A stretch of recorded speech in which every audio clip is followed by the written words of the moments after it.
All right, guys, I'm back. Just got off the phone with my father a little bit ago.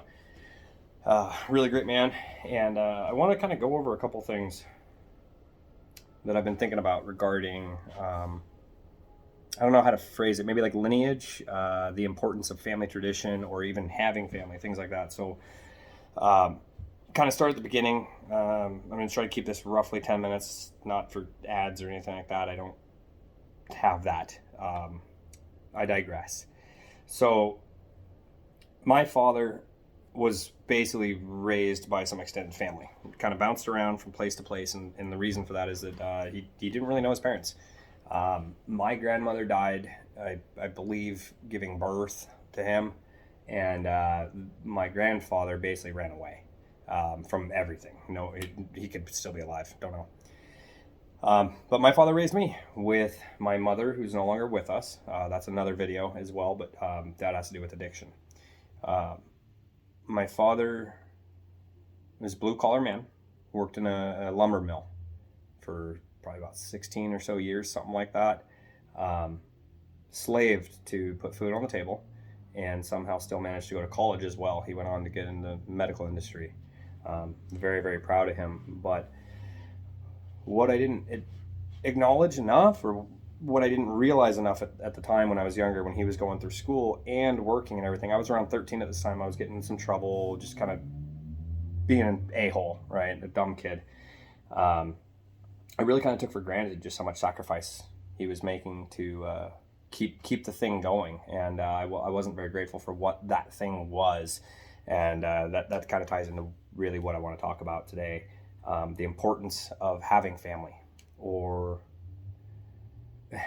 for a lot of reasons, not just because you have an aunt or an uncle or whatever, but to have a connected unit group. It brings strength through so many ways that we don't really think about a lot of times, or at least I don't. Things like just being able to bounce something right off of another family member, about like how maybe they've navigated something in life, and I really didn't have a lot of that, and I did, but I didn't. And it was my fault. And the reason is because I'm super high in disagreeability. Um, I've always had to find out the hard way. And that's literally why I'm making this channel. It is because I've stepped on nearly every rake you can hit. I have, ow, over and over. And I'm finally kind of seeing the rakes laying around. And I want to help you navigate them. I want to help you get around them, because I do see a lot of the same things coming up in Western culture, especially among the male domain. And it's this lack of masculinity, and not just some idea of toxic masculinity or this idea of John Wayne, but something, maybe grit, gumption. I don't know. Call it what you want. You know what I'm talking about. You don't have enough of it. You've seen it. If you're around my generation, I'm 36 years old. I'm a millennial. I was born in '86. I saw the change. I watched it happen. I've seen the good old boys. I've seen the problems with the way things used to be. I see the problems with the way they are now. Um, and I can definitely tell you that we have a massive crisis of male masculinity, or particularly the lack thereof.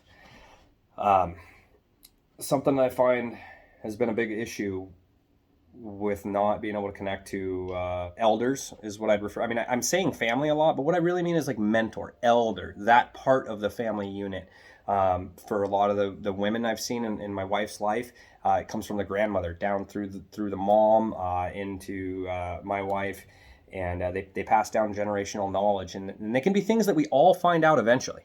You can, if you pay attention, you'll find out the answers anyway eventually, but probably the hard way.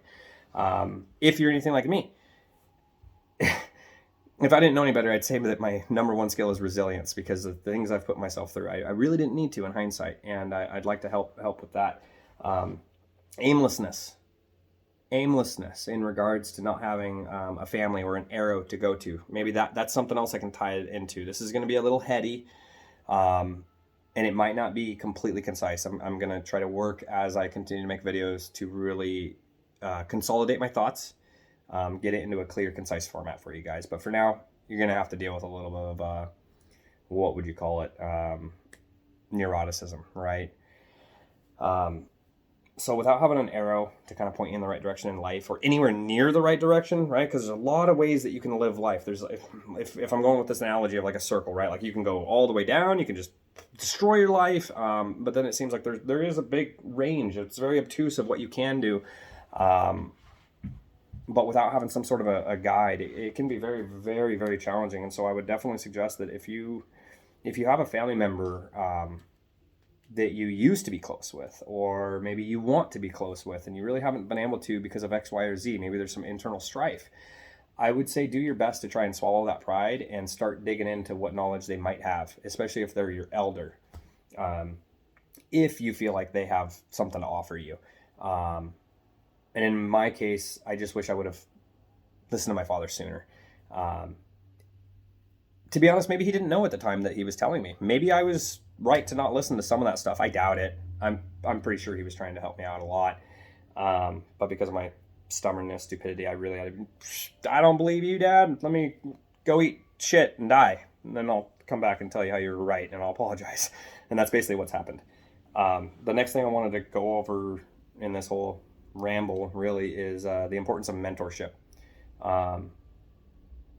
I've had many mentors in my life. Most of my heroes are dead, unfortunately, but I have been able to be touched by a few great men.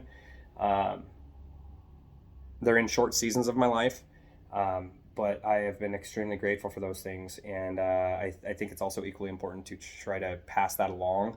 I don't view myself as a mentor, but I am, and I'm still being mentored now. I am not arrived, and neither are you.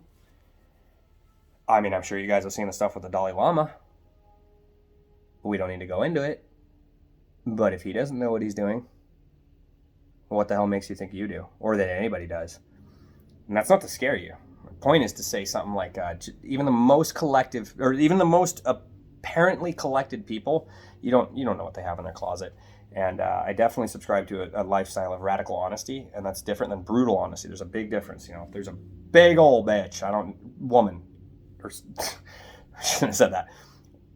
There's no point in being brutal, all right? But rigorous honesty is about on the inside, and I think it's very, very important. So if there's pride that's stopping you from getting knowledge from one of your family members, maybe because they've slighted you in the past, now if they're toxic, I'm going to suggest you probably should just stay away. Don't really let that kind of toxicity come into your life.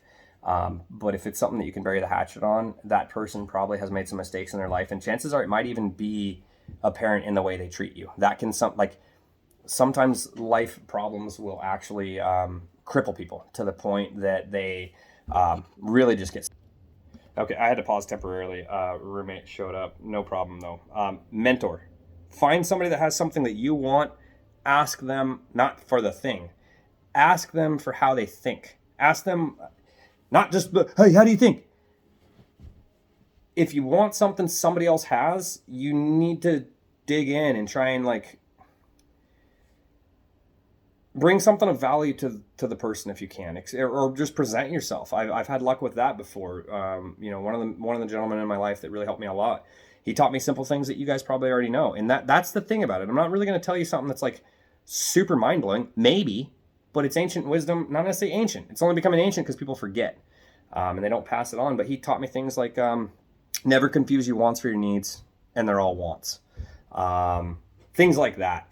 But mentorship is extremely, extremely important. And if you have someone that you feel like it might be a mentor, they don't have to have this title, right? I'm just using those titles because that's what we're familiar with in some extent. But I'm talking about friendship. I'm talking about relationships. I'm talking about following up this theme that I've talked about in the previous video. And mentorship really helps brace against nihilism. And nihilism has a lot of things that it can offer people. I see why it's so tempting. I've become a nihilist myself multiple times, and it's such a fool's errand. Do not give in to nihilism. The thing that nihilism, what's so awesome about it, is that it absolves you of responsibility. Because nihilism states something to the effect of nothing matters, right? It doesn't matter. We're just a fucking... I'm nothing. I'm a speck of a fart of a whisper of a thing that no one will ever remember, so none of it ever matters, right? Sure, you can live that way. You can. You will be absolved from responsibility, and you will also be absolved of all, or you won't have to deal with, you won't have any accomplishments either, really. You can't take credit for any of the good, you can't take any credit for the bad, so I'd rather be a player in this game. And so I definitely would suggest keep away from nihilism. Purpose, especially for men. I'm sure most of the shit that I'm rambling about does work for both men and women. But I'm speaking primarily to the male domain because that's the one that I occupy, and that's the one that I've been eating shit in for most of my life. Um, I've been an awful man up until now. Maybe not awful, but just stupid. Very, very stupid. One last thing on nihilism is that it is actually being against nihilism, basically having purpose, right? Voluntarily taking the load. That's the other thing too. Is like you have work to do. It's gonna happen whether you want to or not. And that kind of ties into the last video, which is the sacrifice thing. If you don't sacrifice for what you want becomes a sacrifice. And I think a lot of people don't even know what they want, and that's okay. But you just go towards at least something that catches your attention. And if your attention changes, your attention changes. But stay hungry, keep grinding, keep falling upward. And there's so many reasons why. But on top of the fact that by trying, you'll even get somewhere, period. Let's say you fail, right? You failed. But if you don't at least swing, who was it? I think it was in The Office. The great Michael Scott said you miss 100% of the shots you don't take. And that was from Michael Scott originally. It's that kind of mentality right there. But on top of it, it also is a very good solution for depression, in my estimation, in my experience, really. Choosing to embrace the suck because it needs to be done. Without it being put on you. That's the other thing, is voluntarily. That's the key too. You have to kind of, like, it's a switch. You decide you're going to stand up. That really, really helps brace against nihilism, which will help with depression. Honesty / vulnerability. I think I might save that one for another video. The long-term effects of the lack of masculinity in the male domain. That's something else I'd like to go over and unpack with you guys. But I think that's what I have for right now. Find a mentor, find a mentee. There is a flip side of that coin. I'm going to just plant a seed for now. Don't cast pearls before swine. I'm not a particularly religious person, but that is scripture, and it does make sense. And to keep that very short and concise, what that means is if someone's not asking the question, don't fucking answer it, dude. And I've wasted a lot of my life telling the right lessons to the wrong people, or maybe the right lessons to the right people at the wrong time. I don't know. My point is, though, find someone that's asking the questions. And I've got one at work. I found one. An apprentice of mine. He could have just been a coworker, and he really is. We're very professional, but I found an opportunity where this guy basically just tail spinning out of control. He's just lost in this universe, metaphorically. And I was able to kind of step in, plant a couple seeds, and then that's it. Just plant the seeds. I'm not responsible for growing anything. Just plant those seeds. And luckily for him, I think he detected what that was very fast. I mean, it only took him a couple days for him to be like, "Who are you? What are you about? That was neat. What else do you know?" And now the cycle continues. I can't give him anything that I don't know, but I can share the wisdom that I've learned from, again, eating crap most of my life. And I would definitely suggest doing something like that. Find someone you can learn from. Find someone that you can help teach, and get busy, because we really need quality people to get through this shit, man. You think things are bad now in Western culture? How do you think they get better? It's us. Like you. Like all of us. Like, I'm not trying to be too cheesy. Like, oh, let's go start a revolt. What I mean is, it starts with personal responsibility, dude. You have to take responsibility for your place in this world. If you want it to be better, make it better. And screaming doesn't usually get you there. So I'm not talking about just going out and screaming at people in the face that you want change. That doesn't do shit. Take care of yourself. Clean your side of the street. Get your shit in order before you go and try and criticize the world. So I'm out.